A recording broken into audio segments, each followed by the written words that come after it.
selamat hari hati. Assalamualaikum warahmatullahi taala wabarakatuh ya pada yang dihormati ya, yang berbahagia Dr. Mazlan bin Aris pengarah IPG Kampus Raja Melewar, yang berusaha Puan Rosnah binti Sardi, pengarah Jabatan Kebajikan Masyarakat Negeri Sembilan, rakan kolaboratif kita lah ya. Okay, dan yang saya hormati ya, Adinda Chairita Miranda selaku penceramah kita kali keempat ini ya. Kita telah bertemu sebanyak 3 siri dan ini adalah siri yang keempat ya. Dan mungkin bagi penonton-penonton yang belum sempat mengikuti siri yang sebelum ini, rasanya perlu saya perkenalkan semulalah Puan Chairita ini ya.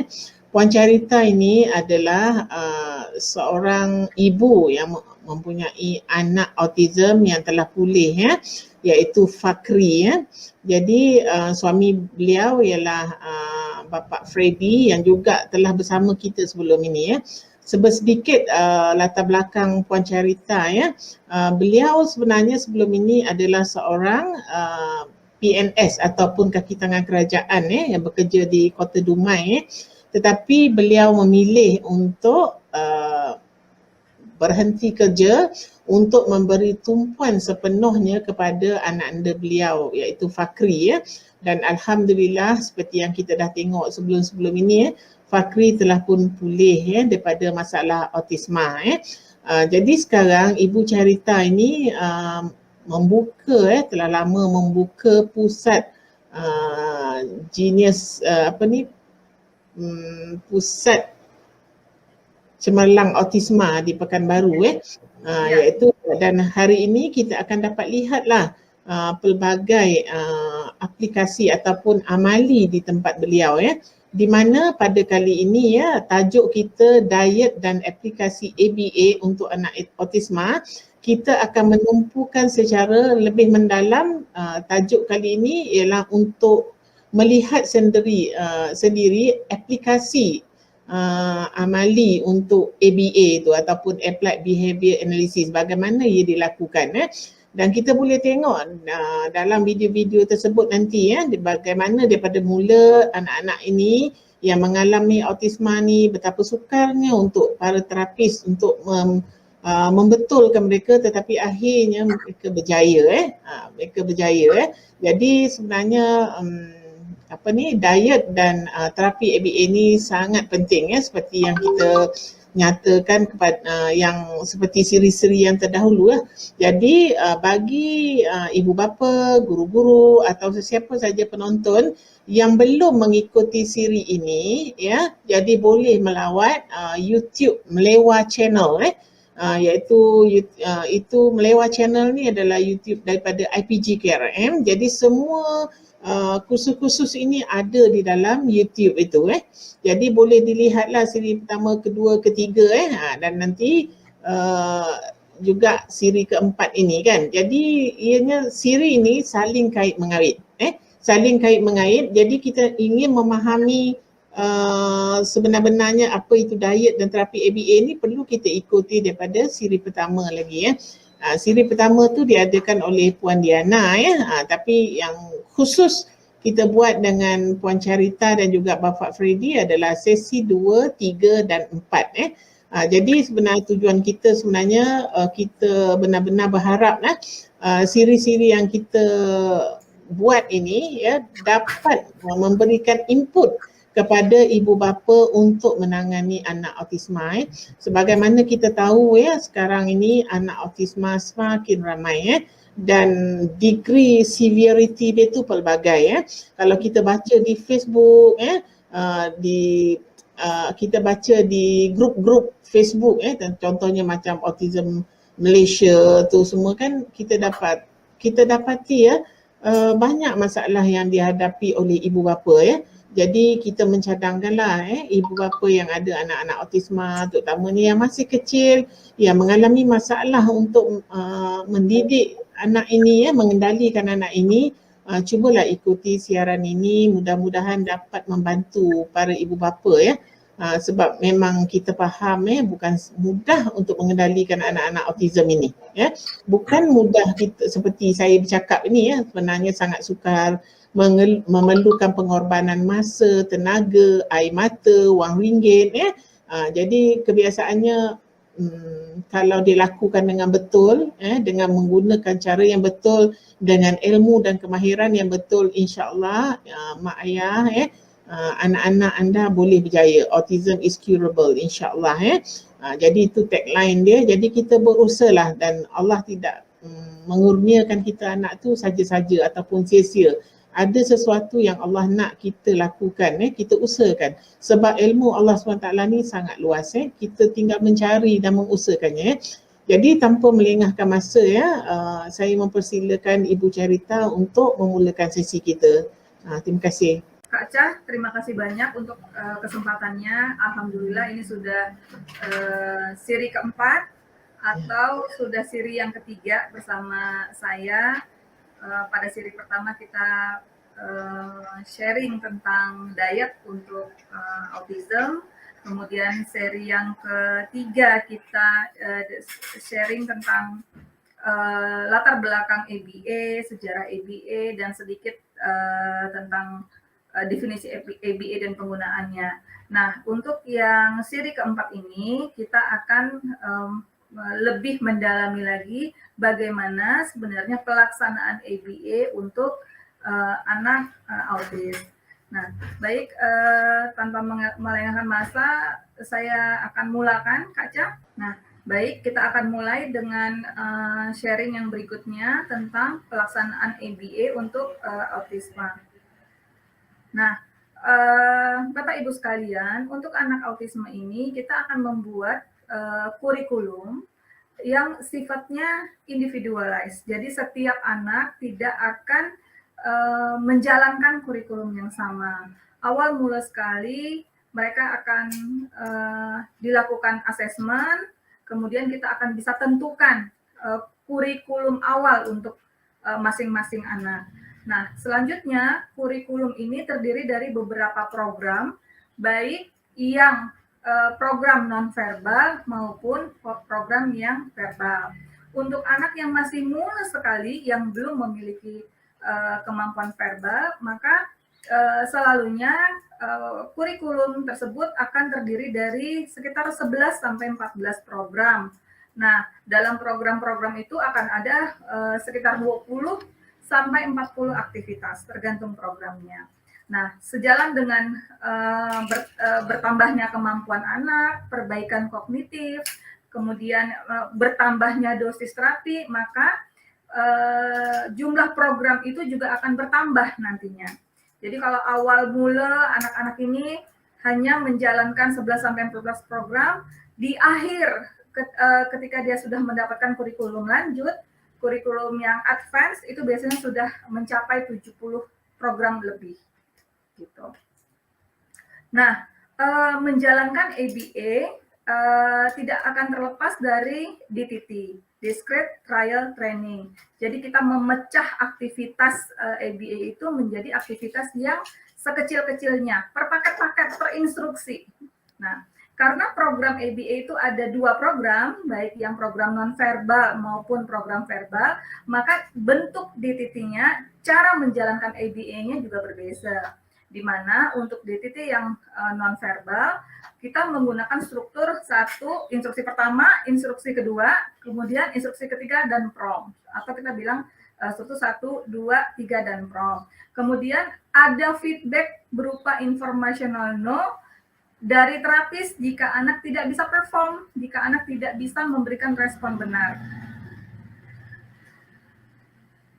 Nah, yang berikutnya, prompting dari asisten terapis itu harus berhasil.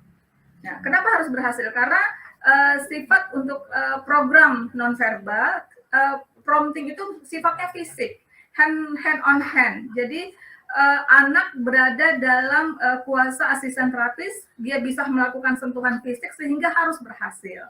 Nah, sementara untuk yang DTT verbal, kita tidak menggunakan lagi struktur 1, 2, 3 prompt, di mana begitu anak diberikan instruksi, kemudian terapis menunggu respon anak, kemudian nanti akan ada feedback dari terapis sesuai dengan respon anak tersebut. Nah, juga tidak ada informational no, tidak ada feedback dari terapis berupa informational no ataupun correctional no. Nah, informational no ini kita berikan pada saat anak tidak perform, anak tidak memberikan respon benar. Nanti di ke depan saya akan jelaskan respon apa saja yang diharapkan dari anak. Dan kemudian prompt dari asisten terapis tidak selalu berhasil. Kenapa? Karena pada program-program ABA untuk yang verbal, prompt dari asisten terapis itu adalah berdasarkan keinginan si anak. Jadi ketika di prompting untuk mengatakan sesuatu, menyebutkan sesuatu, kita tak bisa paksa anak untuk ikut menyebutkan atau mengatakan sesuatu itu. Berbeza dengan pada program-program atau DTT nonverbal yang jika kita minta anak untuk pegang atau sentuh suatu objek, maka dia harus sentuh suatu objek. Kalau dia tak mau sentuh, kita bisa prompting, kita bisa pegang tangannya, kemudian bantu dia untuk memegang objek tersebut. Nah, berbezalah dengan DTT yang verbal karena kita tak bisa paksa anak untuk mau menyebutkan atau mengucapkan suatu hal. Nah, ini adalah sebagian perlengkapannya tools yang kita gunakan dalam ABA. Jadi ada DTT, ada DT, ada fading, ada EO atau yang kita sebut dengan establishing operation, ada prompt. Nah, prompt ini juga bermacam-macam. Ada yang bentuknya lisan. Prompt lisan ini berarti untuk program-program yang verbal. Prompt fisik untuk program-program yang non-verbal. Ada juga prompt yang sifatnya gestural, positional prompt, modeling prompt, dimensional prompt, dan visual prompt. Kemudian ada juga yang bergradasi, atau kita bilang graduate, ada berupa most to least prompt, atau least to most prompt, dan ada time delay prompt. Berikutnya reinforcement atau reward yang kita sebut dengan imbalan. Nah, ini juga bermacam-macam, ada yang pengecapan, jadi sesuatu yang bisa dimakan oleh anak sifatnya consumable. Atau rewardnya berupa taktil, berupa sentuhan, kelitikan ke anak. Atau reward yang gerakan, terapis membuat gerakan-gerakan lucu yang disenangi anak. Reward audio, reward visual, atau reward sosial berupa kata-kata pujian. Dan satu lagi, juga bisa reward tangible object berupa mainan yang kita bisa berikan kepada anak. Nah, yang berikutnya, tools ABA lainnya itu adalah generalisasi. Jadi, dari sesi ada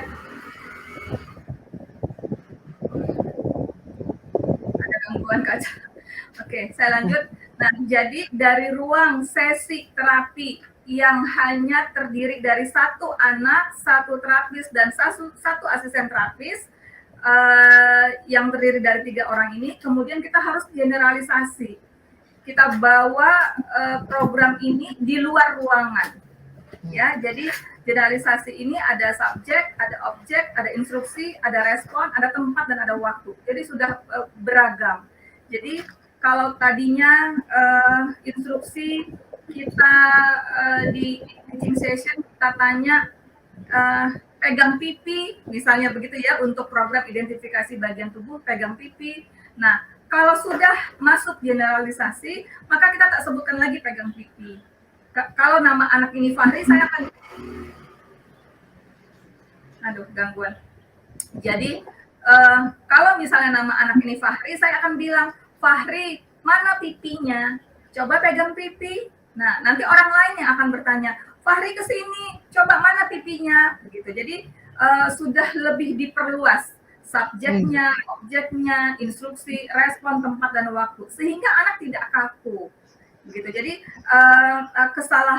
beberapa kesalahan di teaching session yang menggunakan ABA adalah tidak melakukan generalisasi ini, Kak Cah. Jadi di dalam ruang belajar, di teaching room ABA-nya dia bisa mengerjakan sesuatu, tetapi ketika diminta melakukan pekerjaan yang sama di luar ruangan, dia tak bisa. Nah, itu disebabkan karena tidak dilakukannya generalisasi. Nah, kemudian maintenance. Jadi, maintenance ini adalah bagaimana kita memperlama ingatan anak terhadap suatu program. Nah, program dalam EBA itu terdiri dari dua, ada program yang harian, ada program yang maintenance. Kita ajarkan satu demi satu sesuai dengan definisi EBA, memecah instruksi kompleks menjadi instruksi yang lebih sederhana. Kemudian, jadi dipecah satu demi satu. Misal kita mau mengajarkan anak untuk mengenal semua anggota tubuhnya.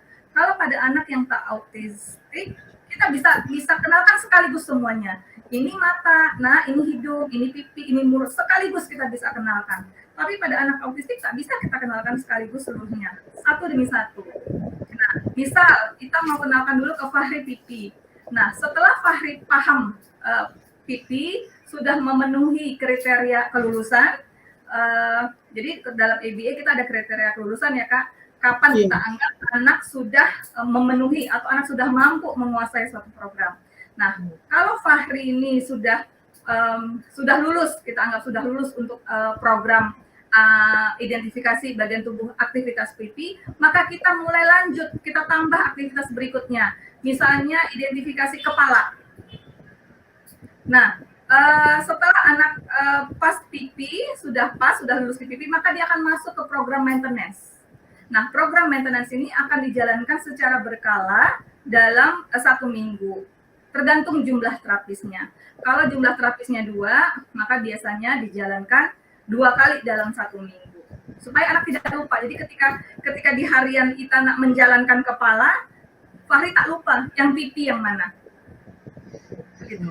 Jadi begitu kalau kepalanya di sesi harian sudah lulus, sudah pas, sudah memenuhi kriteria kelulusan, maka nanti yang di program yang di maintenance itu akan ditarik kembali, diturunkan lagi ke sesi harian, kemudian diadu, digabungkan mana yang pipi, mana yang kepala. Kita nak tes lagi, kita nak uji lagi anak ini apakah dia masih ingat mana yang pipi, mana yang kepala. Nah, ketika itu kita sudah melakukan DT, discrete training. Kalau DT-nya sudah pas, maka DT yang antara kepala sama pipi ini tadi akan pindah lagi ke maintenance. Kemudian di sesi hariannya kita jalankan lagi aktivitas yang berikutnya. Misal kita nak menjalankan aktivitas identifikasi mata. Nah, jalankan lagi yang mata. Kalau mata sudah memenuhi kriteria kelulusan, maka kita gabung lagi antara kepala, pipi, dengan mata. Pas 3 aktivitas, pindahkan lagi ke maintenance. Nanti di harian jalan lagi aktivitas berikutnya. Nah, begitu seterusnya, Kak. Begitu sampai semua aktivitas dalam program tersebut sudah lulus. Kemudian ada dalam video itu nanti akan nampak jelas Dalam video itu nanti akan nampak jelas. Misalnya ada anak tu diminta tunjukkan tangan, siku kan, buka. Jadi itulah yang maksud Ita tu. Mungkin bila tengok video nanti mak bapak akan lebih faham. Baik. Okay. Nah, yang berikutnya ini adalah shaping, ada chaining, baik yang forward maupun yang backward. Nah, ini kita tidak detail lah menjelaskannya karena ini sudah masuk ke kurikulum untuk yang verbal dan sudah masuk kurikulum lanjut. Nah, kemudian instruksi sesi EBA ini kita jalankan dengan pasti memberikan instruksi pada anak. Nah, ada ketentuannya, ada aturannya, ada rules-nya untuk memberikan instruksi. Yang pertama, instruksi ini harus singkat atau kita hanya memberikan kata kunci. Jadi kita tak memperpanjang-panjang instruksi itu. Misal, bila kita nak Fahri melakukan identifikasi untuk pipi, maka kita hanya perlu bilang pegang pipi. Kita tak perlu bilang, nah Fahri sayang, coba tunjukkan mana pipinya. Tak perlu berpanjang-panjangan. Ringkas. Ya, jadi kita memberikan kata-kata atau kalimat yang singkat. Kemudian harus jelas, sesuai maksud dan tujuannya. Kemudian yang ketiga adalah harus konsisten. Kalau kita mengatakan pegang pipi, maka terapis yang lain juga harus mengatakan pegang pipi. Jangan diganti menjadi sentuh pipi, begitu. Nah, Ini kalau di ruang masih di teaching room ya Kak Cia, tapi kalau sudah dimasuk generalisasi itu tadi, maka bebaslah instruksi, bebas kita nak pakai instruksi apa. Nah, tapi kalau masih di dalam teaching room, masih menjalankan session, maka instruksinya harus konsisten. Kemudian yang keempat, instruksi itu harus netral, tidak bernada positif ataupun negatif. Contoh, pegang pipi harus netral data. Jadi bukan pegang pipi, nah itu tidak boleh, itu bernada positif. Pegang pipi itu bernadanya negatif. Jadi tidak boleh, harus netral. Kemudian datar, tidak menaik, tidak menurun atau bergelombang. Lalu diucapkan hanya satu kali. Nah, ini juga kesalahan yang sering terjadi dalam banyak teaching session ya untuk sesi terapi. Terapis selalunya mengucapkan atau memberikan instruksi berkali-kali. Nah, padahal tak perlu, kita hanya perlu cukup mengucapkannya satu kali saja. Pegang pipi, lalu kita tunggu respon anak. Kalau anak tidak melakukan, tidak memberikan respon apapun, atau memberikan respon yang salah, maka terapis memberikan feedback berupa informational no. Tidak. Pegang pipi, lanjutkan dengan kan monokrom ya Kak Cah ya. Jadi kita lanjutkan dengan instruksi kedua. Pegang pipi, lalu anak tidak memberikan respon, kita berikan lagi feedback berupa informational no. Tidak. Yang berikutnya harus di prompt. Pegang pipi, maka tangan anak harus hand on hand dengan tangan terapis untuk prompting pegang pipi. Asisten terapi yang buat tu kan? Iya, asisten terapis yang buat, betul Kak. Makanya kita perlu lah dalam sesi ABA kita perlu menggunakan asisten terapis. Yang ketujuh adalah instruksi harus disebutkan dengan artikulasi yang jelas. Nah, di sini kita menggunakan bahasa Indonesia. Kalau di Malaysia tentu instruksinya, aktivitasnya tentu harus disesuaikan, diubah sesuai dengan bahasa Malaysia. Kemudian yang kedelapan, tidak menyentuh anak jika tidak perlu, jika tidak harus atau tidak terpaksa. Jadi terapis atau asisten terapis tak boleh pegang-pegang anak, Kak. Tak boleh walaupun hanya sekedar pegang-pegang pipi pada saat melaksanakan sesi itu tak boleh. Kecuali pada saat dia nak memberikan reward boleh menyentuh pipi. Tapi kalau dalam memberikan instruksi tak boleh pegang-pegang anak. Kemudian tidak ada gerakan ataupun instruksi tambahan dari terapis. Nah, contoh pada saat menjalankan sesi, terapisnya terlalu banyak gerak, terlalu banyak terlalu banyak gerakan badannya, sibuk nak membetulkan dia punya jilbab, menggaruk-garukkan, itu tak boleh. Jadi harus steady di depan anak, diam, dan hanya memberikan instruksi tanpa adanya gerakan tambahan. Supaya itu anak nak elakkan anak tu keliru kan? Betul Kak Ca. Nah ini sumbernya ada di buku Smart ABA-nya Dr. Rudi Study halaman 87 sampai 94. Nah, inilah yang kita intisarikan. Nah, berikutnya ini adalah respon. Jadi ketika terapis memberikan instruksi kepada anak pasti hanya memberikan 5 respon ini saja. Tak ada lagi respon yang lain, pasti hanya 5. Yang pertama, anak akan berespon benar. Kalau kita bilang pegang pipi, anak akan pegang pipinya, maka itu adalah respon benar. Kemudian respon sebagian benar. Respon sebagian benar artinya tangan anak sudah mengarah ke arah yang benar.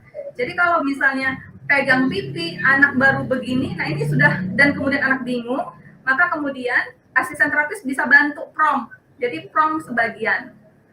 Nah, nilainya adalah P+. Tapi kalau misalnya anak diberikan instruksi hanya diam, tidak bergerak sama sekali, maka itu artinya anak memberikan respon diam dan nilainya adalah min. Kemudian ada respon namanya off task. Off task ini adalah anak lepas tugas. Artinya anak beralih pandangannya atau membuat gerakan-gerakan lain yang beralih perhatiannya daripada instruksi yang diberikan. Nilainya adalah O. Berikutnya adalah respon salah, yang artinya anak tidak perform, anak memberikan respon yang salah. Jadi misalnya tadi kita minta memberikan instruksi pegang pipi, anak malah pegang kepala, maka itu adalah respon yang salah. Nah, pada respon salah ini, penting sekali untuk terapis dan asisten terapis sigap atau cepat atau cekatan. Jadi asisten terapis ataupun asisten terapis mana yang lebih cepat, lebih dekat atau lebih mungkin segera tahan dan singkirkan tangan anak.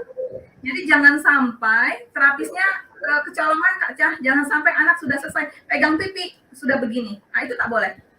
Jadi pegang pipi sudah harus ditahan, lalu diberikan informational no, diberikan feedback berupa informational no, tidak.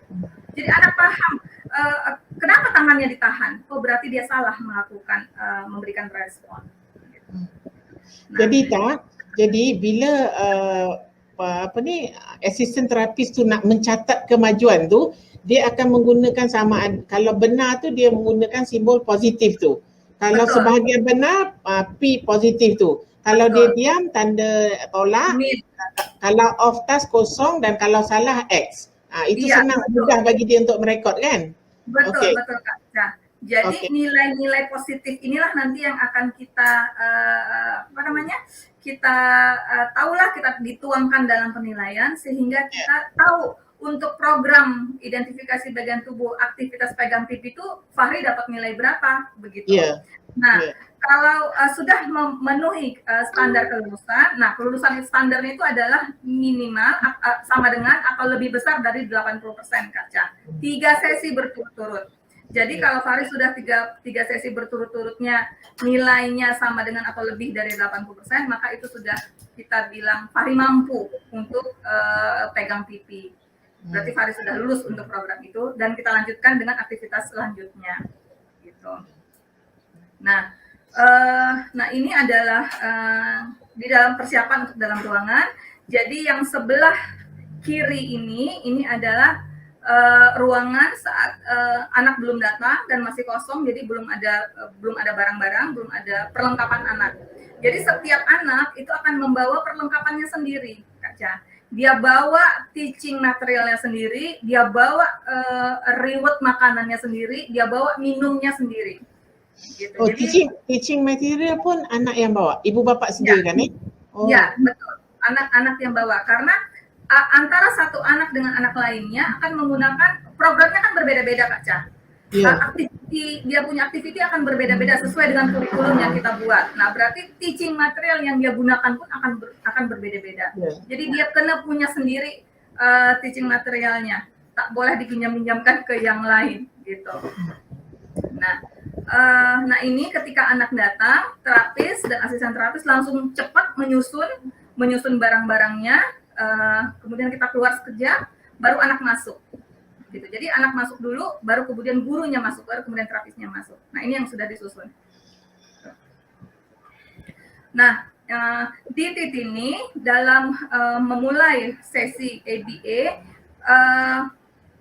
pasti hanya terdiri dari 3 poin saja. Pertama dari persiapan, kedua instruksi yang diberikan oleh terapis, kemudian feedback dari terapis juga.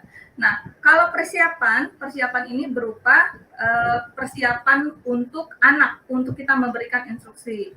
Yang harus dipersiapkan adalah duduk dan perhatian anak. Ya, yang harus dipersiapkan adalah duduk dan perhatian anak. Bagaimana anak harus duduknya sudah harus benar, perhatiannya sudah melakukan kontak mata kepada terapis sehingga terapis bisa memberikan instruksi. Nah, terapis tak boleh memberikan instruksi jika anak belum siap. Terapis juga harus terus-menerus mempersiapkan anak sampai betul-betul anak sudah siap duduk dan perhatiannya. Pada anak yang awal mula masuk, Kaca, ini sangat sulit ya, apalagi kalau dia belum diet. Duduknya masih belum bagus, sebentar-sebentar menangis, badan ke depan, badan ke belakang, kepalanya masih suka bergoyang-goyang, eye contact tak ada. Kalau disuruh berdirinya juga masih bergoyang-goyang seperti orang mabok gitu. Nah, itulah sebabnya kita butuh asisten terapis untuk membantu anak. Dan asisten terapis pun tak boleh berinisiatif nak pegang anak atau nak prompting anak sebelum ada instruksi dari terapis. Jadi dia harus prompting anak tuh harus berdasarkan instruksi terapis. Nah, mungkin kita nak bagi video pertama Kak Ca untuk yang tentang persiapan ini. Nah, ini adalah video yang akan ditunjukkan oleh terapis center, oleh terapis kita, bagaimana kita mempersiapkan duduk dan perhatian anak. Tangan ke bawah, tangan ke bawah, lebih bagus.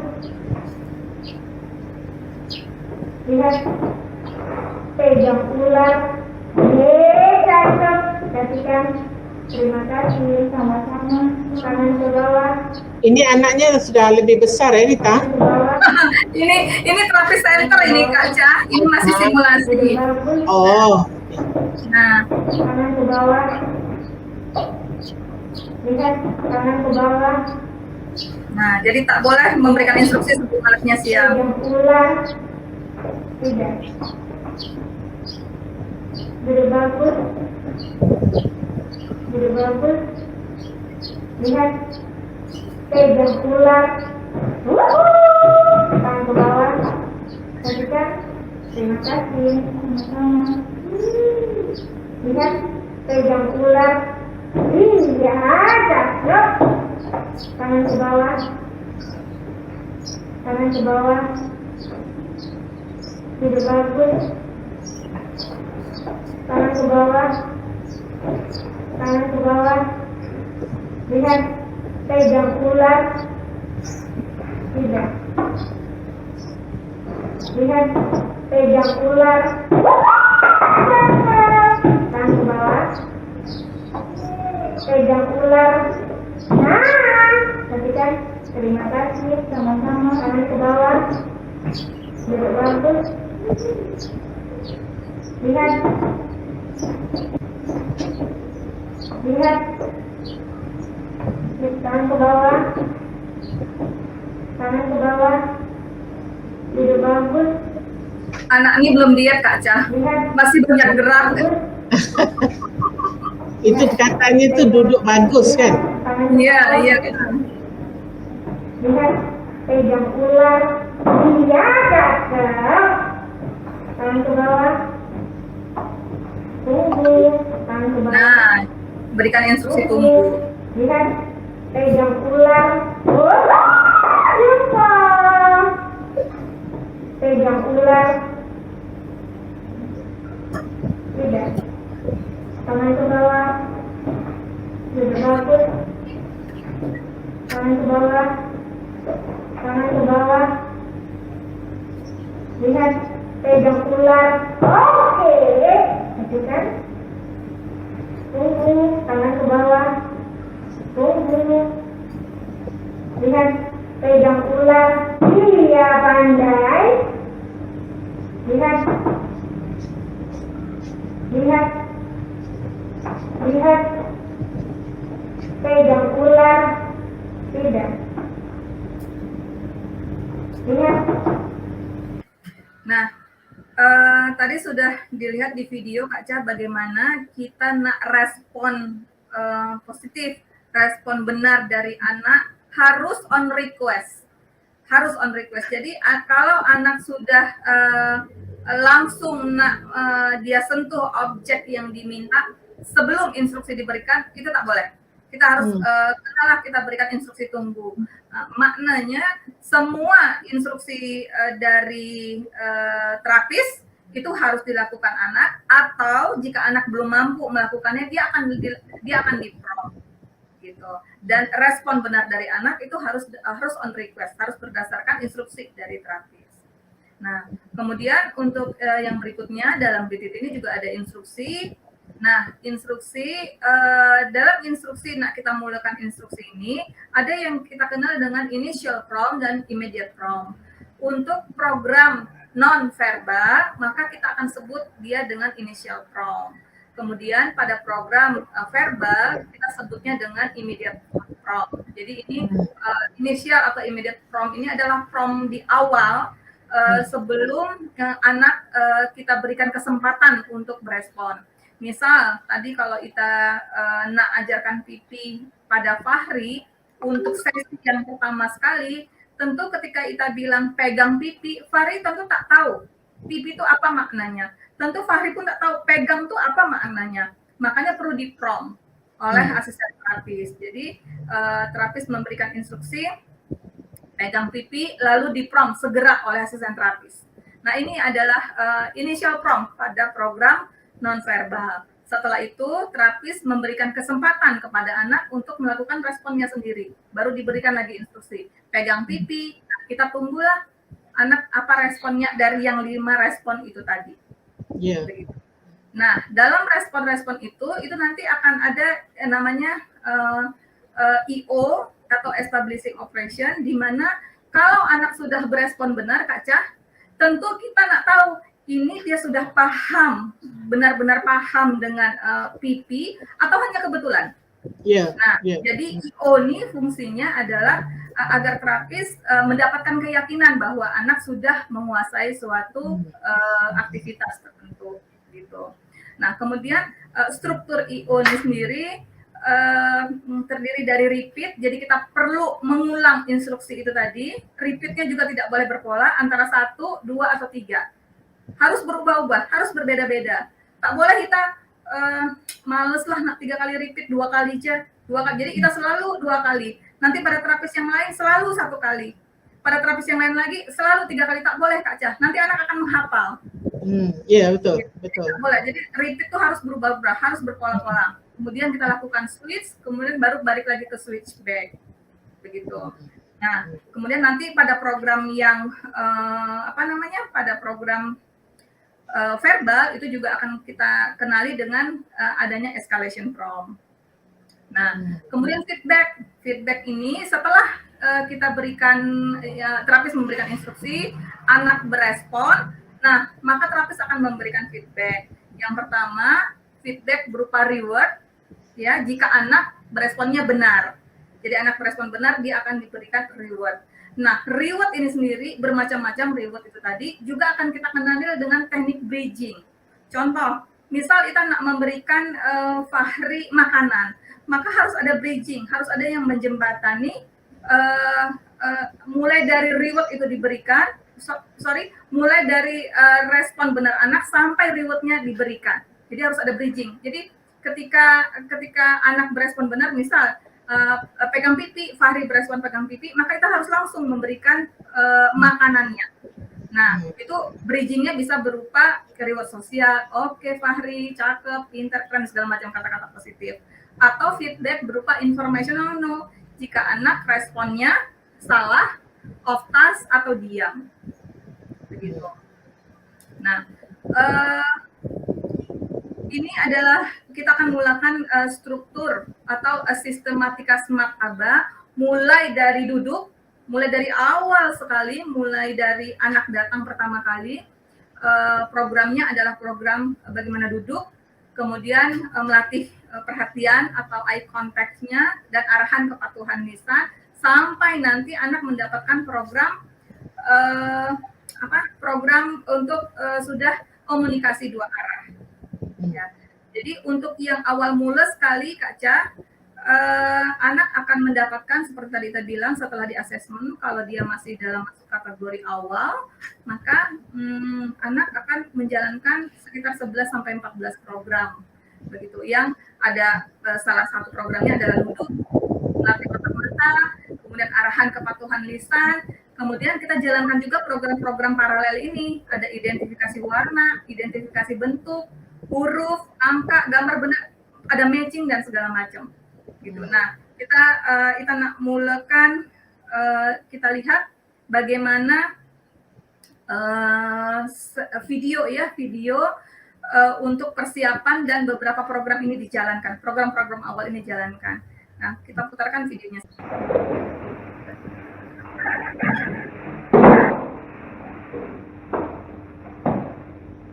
Nah, ini di awal Kak Cah, anaknya datang ke center, ibu langsung membawa anak ke kamar mandi untuk dia ke toilet lah ya, untuk buang air kecil, kemudian terapisnya mempersiapkan semua teaching material. Jadi dia bawa tas besar begitu Kak Cah, isinya teaching material dan semua perlengkapan anak, minum, gelas, reward.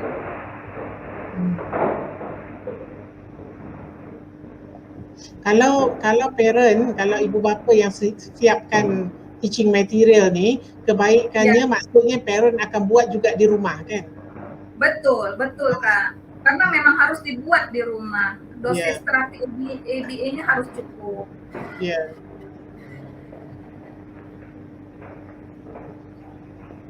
Nah, inilah yang biasa terjadi di sindrom saat awal-awal sekali anak mula datang. Nanti kan Kak Cha cadangkan di ruangan chatting kita tunjukkan buku yang tadi tu, yang buku Dr. Rudy tu. Jadi mungkin parent boleh yang berminat boleh beli kan? Oh iya, boleh. Sebab itu menambah lagi kepahaman mereka kan. Sebab di buku tu Kak Cha tengok dah lengkap kan. Betul Kak Cha.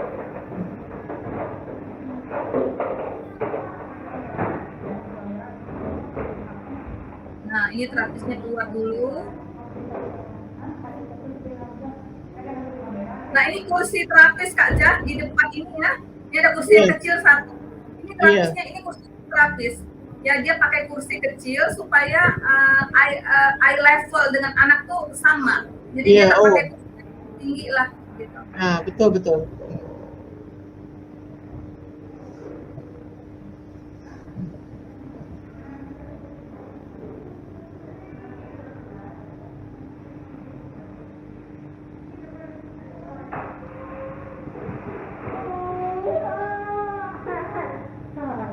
Nah, ini dalam perjalanan, nama anak ini Jordan, dalam perjalanannya dia tertidur Kak Cha. Sampai di center, dibangunkan, cuci muka, makan sebentar. Jadi masih menangis.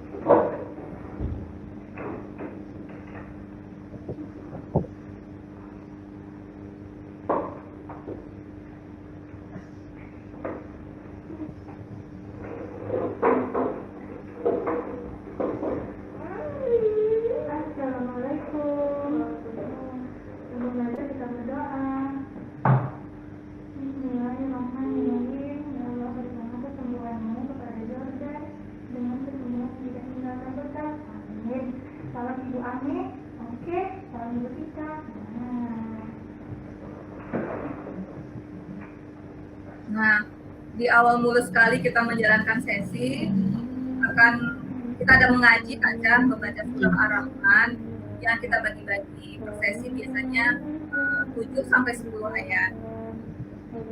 Nah, jadi kalau kita nak minta keberkatan walaupun usaha kita kan, tapi kita minta mohon keberkatan Allah SWT kan. Betul Kak Cha.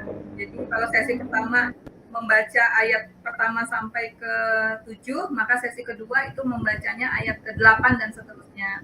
Begitu. Nah, ini Jordan sudah dipasang sarung tangan Kak Cha karena dia sangat kuat steamingnya. Nah, sarung tangan kulit. Asisten terapis membacakan program yang harus dijalankan. Nah, ini programnya identifikasi bentuk. Nah, ini sudah 4 Kak Cha. Iya. Dari awal mula kita menjalankan satu demi satu, ini sudah 4 bentuknya. Nah, ini sudah pegang bintang, oke, tarik ke bawah. Pegang bintang, tidak. Pegang bintang, tidak. Pegang bintang, ada guys. Lihat, pegang bintang, pintar. Tangan ke bawah. Lihat, pegang bintang, tidak. Pegang bintang, oke, pintar. Pegang bintang, yes. Tangan ke bawah. Pegang bulat, pintar. Pegang bintang, keren. Pegang wajib, mantap. Pegang hati, tidak. Pegang hati, keren. Pegang hati, oke lagi. Nah, ini pertama. Nah, lihat. Pegang bulat, pegang hati, pintar. Oke, mantap. Hebat sekali. Nah, ini dia bridging kan. Ya, mulai dari, jadi ketika anak terakhir berespon benar sampai mau diberikan makanan, itu ada bridgingnya diberikan. Jadi terapis mengucapkan terus membobardir anak tuh dengan kata-kata positif, dengan memberikan reward sosial sampai makanan sampai di mulut anak, begitu. Nah, kita akan lanjutkan dengan yang berikutnya.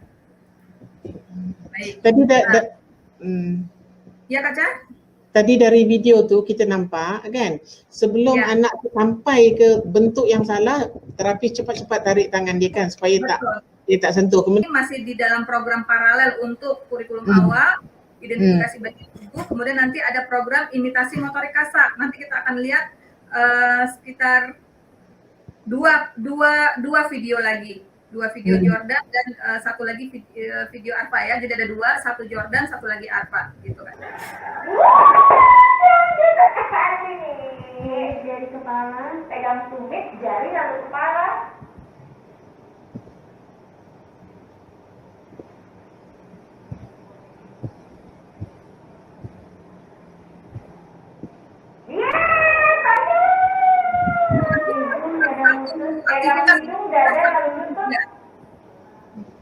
Anak harus lebih mengingat apa yang diminta terapis.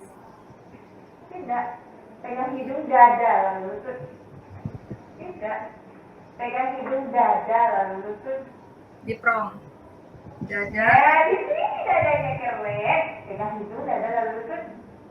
Tidak, pegang hidung dada lalu lutut. Tidak, pegang hidung dada lalu lutut. Hebat, pegang hidung dada lalu lutut.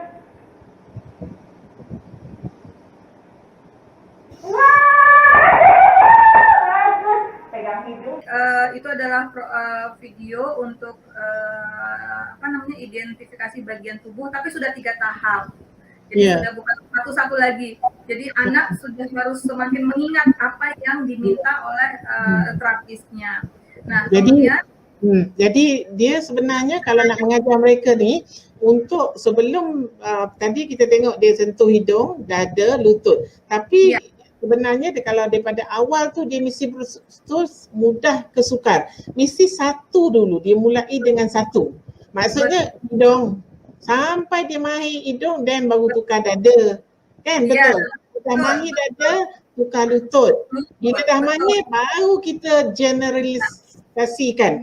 Baru kita perluaskan. Okay. Betul Kak Aca. Jadi di awal sekali kita ajarkan satu demi satu saja. Jadi instruksinya hanya satu.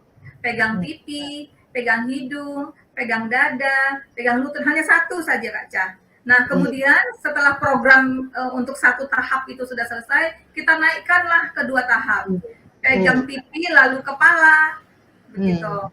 Nah kemudian dicampur semua, aktivitasnya beragam. Setelah program itu lulus, sudah selesai, kita tambah lagi kesukarannya. Pegang hidung, dada, lalu lutut. Jadi dia harus 3. Ada 3 tahap, dia harus ingat. Gitu kan, Ca. Nah, kemudian yang berikutnya kita mau tunjukkan untuk masih dalam struktur sistematika itu tadi, ada imitasi motorik kasar. Nah, ini akan kita lihat videonya. Video yang ke-5 berarti dari Jordan. Lihat tiru. Betul. Tiru. Yes, ganteng Aden. Tangan ke bawah. Tidak main kaki. Kaki turunkan. Jordan, lihat.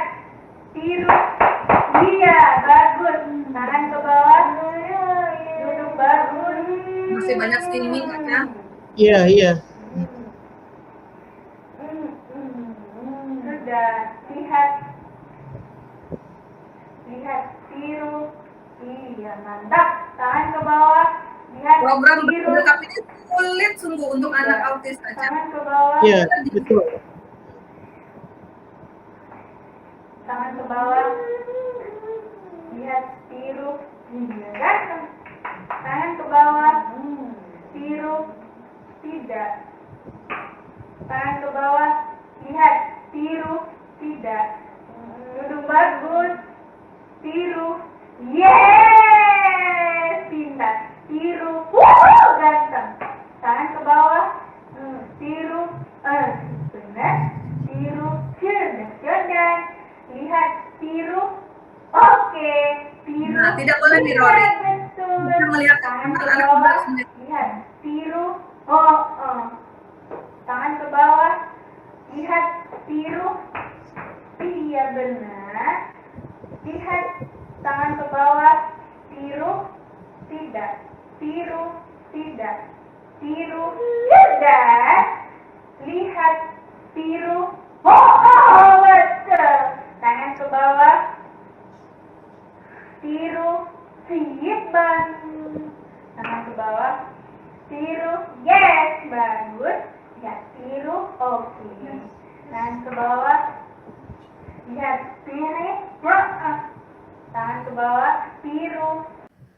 pada program yang imitasi motorik kasar, imitasi motorik halus itu adalah sistematikanya Kak Ca. Jadi yang sebentar kita masukkan slide-nya. Oke. Jadi di awal tadi ada kita ajarkan duduk bagus itu tadi dengan instruksi duduk bagus. Kemudian kita siapkan perhatian dan kontak mata anak dengan instruksi lihat. Kemudian ada arahan kepatuhan lisan, Kak Ca, misalnya salam, ke sana, ke sini, begitu. Kemudian yang paralel dengan program identifikasi dan program matching. Nah, ketika ini berjalan, sambil berjalan juga ada program imitasi motorik kasar. Jika anak sudah menguasai atau sudah pas 7 aktivitas di program motorik kasar, maka kita bisa mulakan untuk masuk ke program imitasi motorik halus, gitu. Nah, jadi yang tadi itu kan, kalau kita tengok bagi kepada guru-guru lah ya, yang untuk program paralel tu itu sebenarnya adalah aktiviti yang macam mengenal warna, mengenal bentuk, itu semua sebenarnya itu adalah yang akademiknya lah.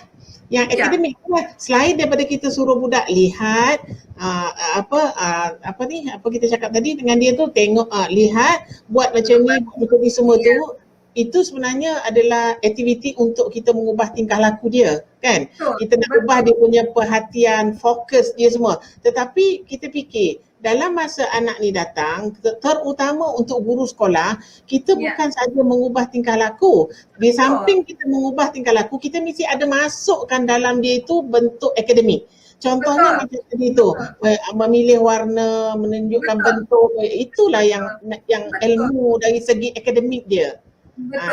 Jadi kalau ibu bapa ataupun cikgu-cikgu yang menonton ni tengok, mengapa kita pentingkan sangat tadi imitasi motor kasar, motor halus tu, supaya dia tahu kalau cikgu nak kalau guru nak mengajar tapi murid itu masih lagi dalam keadaan steaming kan, buat macam-macam tingkah laku tu, dia tak boleh ikut pengajaran guru. Itu penting kita buat ini, betul tak kan? Betul kan. Okey. Jadi dalam ABA ini akademik tuh memang sejak awal lagi dah kita berikan programnya untuk anak-anak ini. Jadi bukan kita tunggu Kak Ca, bukan dia harus baik dulu perilakunya, baru kita kemudian sebulan kemudian baru kita programkan akademik. Jadi sesi yang bersamaan kita berikan program untuk akademiknya. Iya, betul. Nah ini kemudian, jadi setelah anak menguasai 7 aktivitas program imitasi motorik kasar, maka kita mulakan program imitasi motorik halus. Nah, jika anak sudah menguasai 7 aktivitas di program imitasi motorik halus, maka kita mulakanlah lagi imitasi motorik untuk buka mulut. Jadi kita sudah mulai siapkan dia untuk masuk ke program verbal, Kak Ca. Nah, jadi kita lihat video yang ke-6.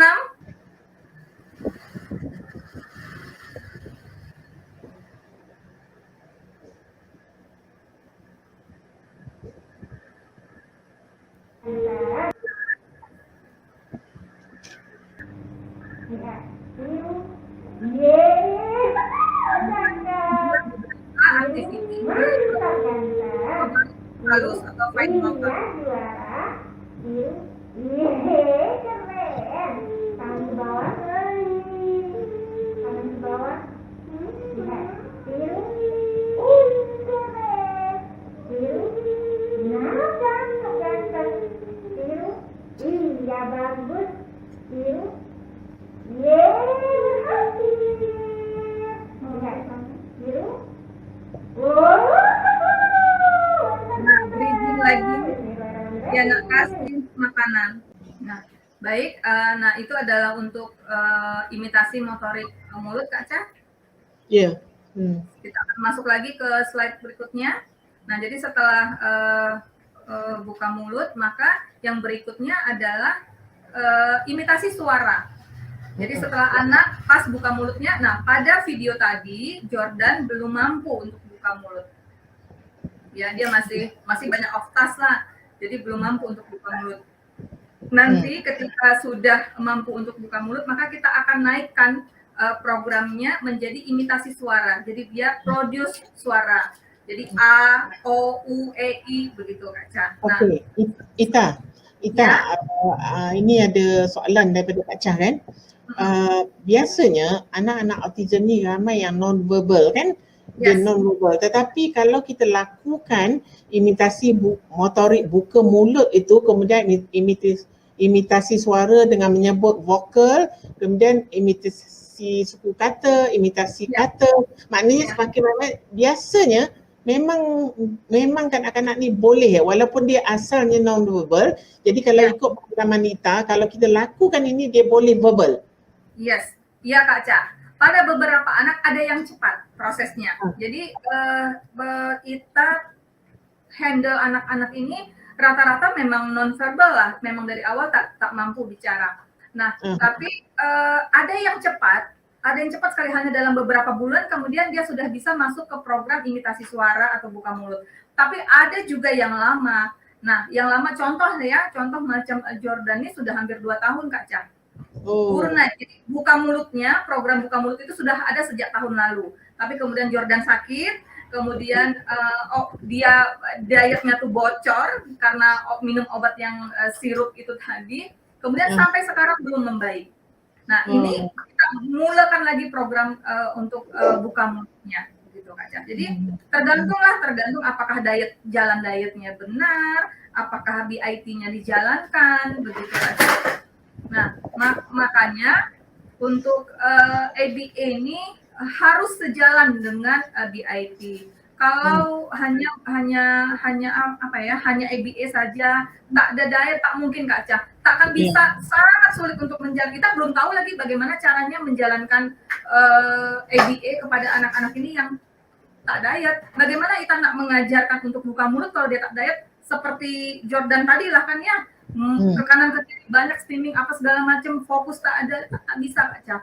Dia harus fokus, duduknya harus bagus, streaming harus sudah minimal harus sudah berkurang, baru kita bisa masuk ke imitasi imitasi motorik mulut atau buka mulut itu tadi. Oke. Gitu. Kalau dia fokus dia akan bisa, menguasai program imitasi motorik kasar, menguasai program imitasi motorik mulut, baru kemudian kita bisa masuk ke imitasi buka mulutnya. Gitu. Nah, kemudian Ita, Kak Cha nak tambah sikit lah untuk pengetahuan guru-guru di Malaysia lah ya.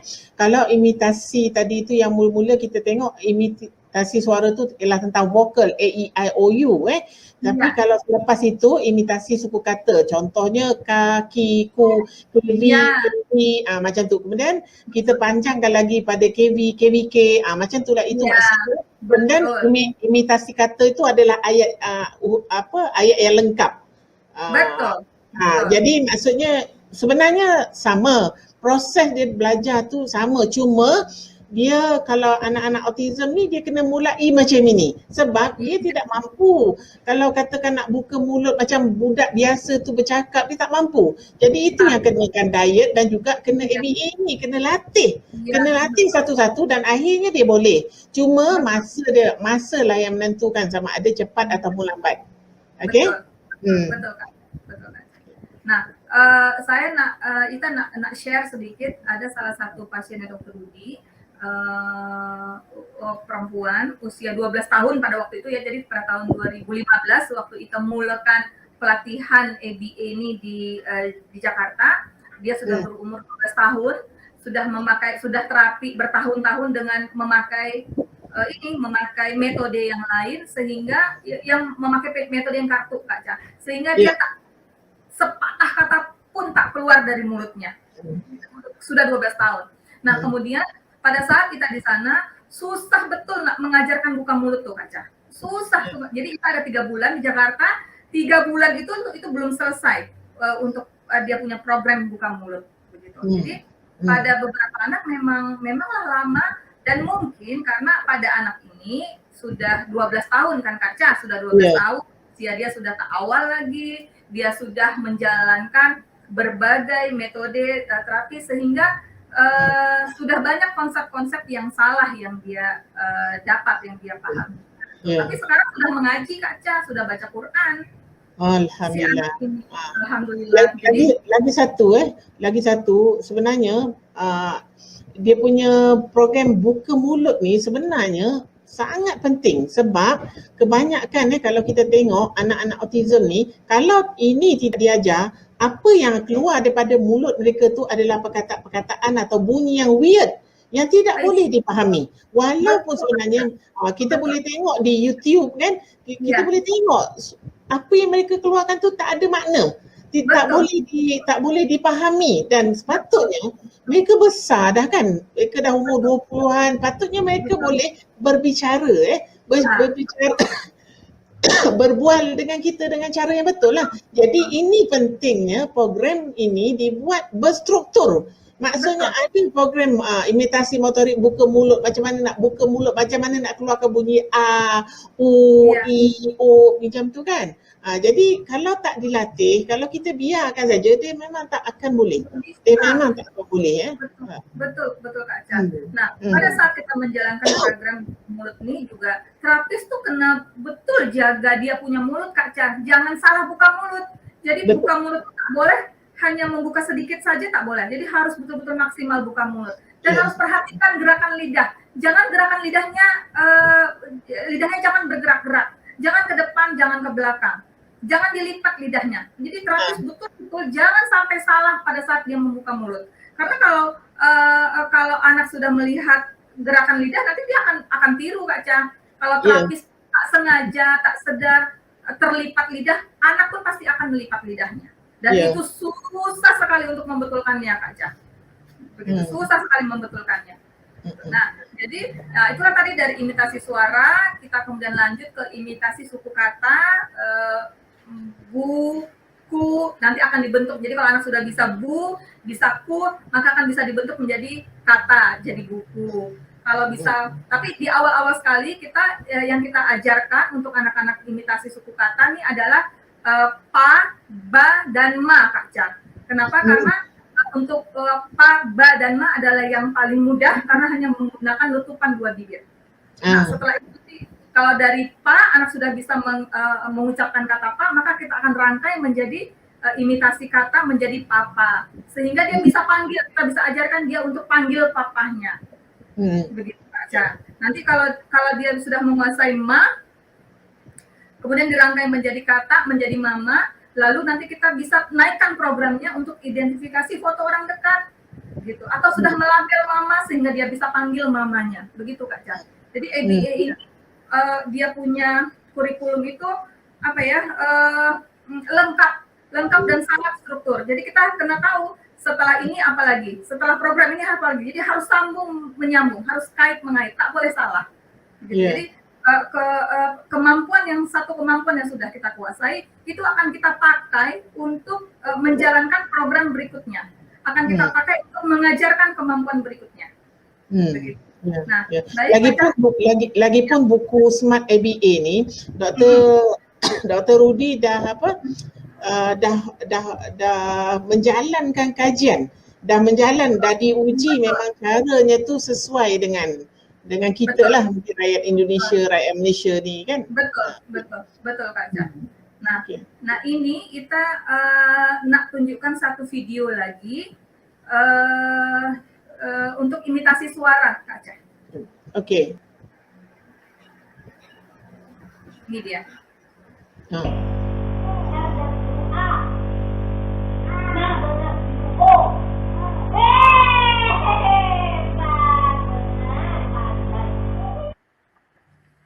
Nah, jadi Muza ini baru dua saja, A dan O. Nanti jadi ini sedang menjalankan program DT A dan O. Setelah A dan O pas, nanti akan masuk ke suara yang berikutnya. Begitu aja. Nah, kita lanjut. Itana. Nah, ini ada setelah imitasi kata, nanti akan masuk generalisasi.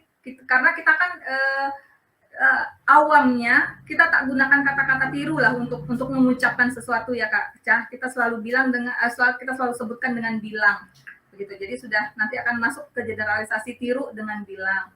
Kemudian ada melabel dan ada menjawab program-program, masuk ke program melabel dan menjawab pertanyaan. Lalu berikutnya lagi ada kalimat satu arah, ada kalimat dua arah, dan kemudian ada kalimat percakapan.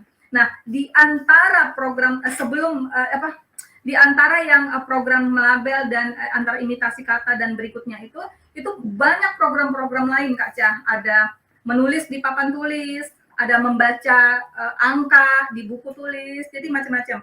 Nah, kita nak share satu video lagi untuk dua video sebenarnya untuk menulis dan membaca di papan tulis. Videonya Hafiz. Tulis angka 21. Nah, jadi anak juga sudah diajarkan menulis angka, tapi tidak langsung ke angka 21 ya Kak Cia. 1 tambah 5 Ya. Nah, itu switch. Hebat. Nah, itu program switch-nya. Nah, kemudian di switch back kembalikan ke program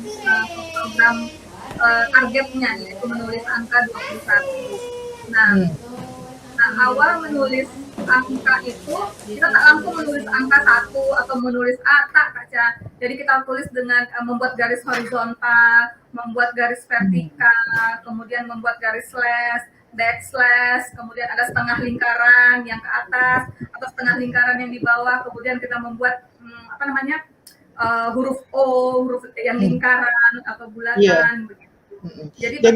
Jadi Ita, pada ibu bapa kan atau guru-guru, kita boleh lihat daripada video yang awal yang Ita bagi tadi tu, daripada kita mula mengajar mereka duduk yang betul, duduk yang betul, memandang, mengenal bahagian tubuh tu, nampak tak sekarang bila dia boleh ikut arahan itu, akhirnya bila kita nak bagi kerja yang berbentuk akademik, maksudnya bila dia masuk ke kelas nanti cikgu nak mengajar, dia boleh ikut. Itu pentingnya. Itulah pentingnya mengapa diet dan terapi ABA itu perlu dibuat berstruktur.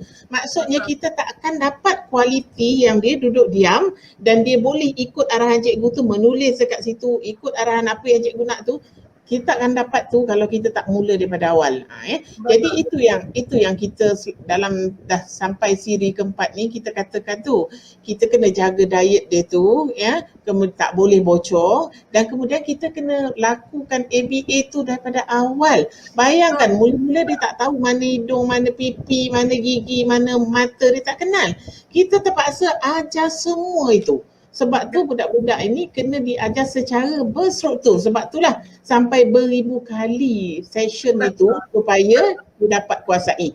Dia sebenarnya anak autism sangat berbeza dengan anak biasa, di mana anak biasa kita boleh cakap lah, sampai masa dia boleh bercakap, sampai masa dia boleh bertutur lah, sampai masa dia boleh memandang, melihat, meminta, dan pelbagai kan. Dia boleh mengenal, boleh membaca kan, walaupun sebenarnya kalau diajar tu tidaklah terlalu begini caranya kan. Tetapi anak autism perlu kepada metod yang macam ni, kena metod yang betul kan. Bila dia dah dapat metod dia sesuai, terutama yang kita gunakan yang Dr. Rudy punya ni, nampak tak? Akhirnya senang, kita tengok memang berhasil. Berhasil dia duduk dekat meja dengan fokus, boleh ikut arah, tak ada lagi tangan dia steaming sana sini. Kalau dia macam tu, macam mana nak ajar? Itulah pentingnya. Dan bagi pendapat Kak Cha kan, untuk diet dan terapi ni, ABA ni sebenarnya lebih kepada parent. lebih kepada parent, because bila budak masuk ke sekolah, tugas cikgu tu lebih daripada akademik. Jadi maknanya kena settle dulu masalah-masalah ini dalam umur 6 tahun ke bawah. Kalau didetect awal lah, kalau didetect dini kena maknanya, sebab di Malaysia sistem dia anak-anak ini daripada 0 hingga 5 tahun tu mereka dengan parent kemudian bila 6 tahun mereka prasekolah, dan guru akan sebenarnya mainstream ni akan ambil alih daripada umur 7 tahun ke atas. Jadi yang kita bimbangkan hari ini di Malaysia lah, tapi Kak Cha rasa di Indonesia pun masih sama walaupun ada usul macam ni kita bimbangkan anak-anak ni datang ke sekolah dengan umur 7 tahun tanpa persediaan ini. Tanpa persediaan pengurusan tingkah laku tak ada, semua kan urus diri tak ada kan. Tak boleh fokus, and then tiba-tiba masuk ke sekolah nak ajar akademik. Jadi inilah menyebabkan benda ni gagal. Inilah untuk cikgu-cikgu dan mak bapak inilah yang menyebabkan pendidikan itu gagal. Kita dapati bila anak pergi sekolah, tengok apa yang dia belajar. Macam mana nak ajar sedangkan tingkah laku dia pun tak settle. Pertuturan pun tak ada, fokus tak ada, tak boleh duduk diam.